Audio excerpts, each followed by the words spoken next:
What's up guys, this is Masi. Welcome to my channel. In this video I want to show you some examples for solving quadratic equation using the square root property, which we use perfect square trinomial. First example, here I have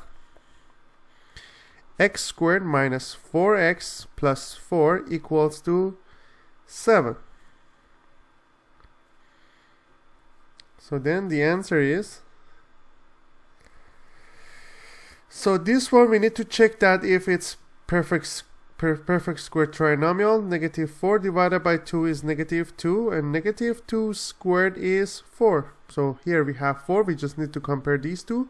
They are the same, so we have perfect square trinomial. So instead of x squared minus 4x plus 4, I can write x minus 2 to the power of 2 equals to 7. Therefore, x minus 2 will be plus minus square root of 7. Then we can conclude x equals to 2 plus minus root 7. So it can be either 2 plus root 7 or 2 minus root 7. Next example.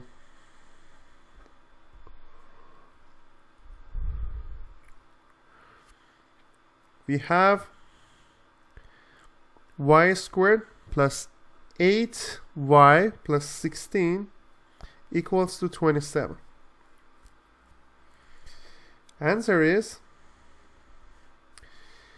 we just want to check if it's perfect square trinomial, so we get them b, the coefficient of y. 8 divided by 2 is 4, 4 squared is 16, and these two match, so we can say y plus 4 to the power of 2 is 27.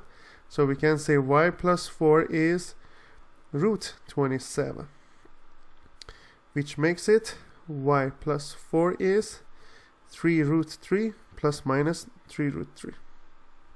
Actually, it's going to be just plus 3 root 3.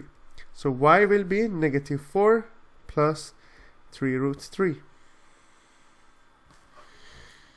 Next example.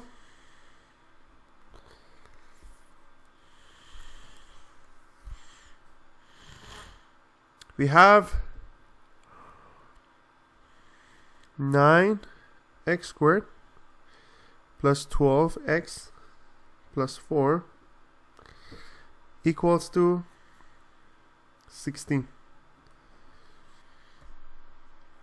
Here we have 3x to the power of 2.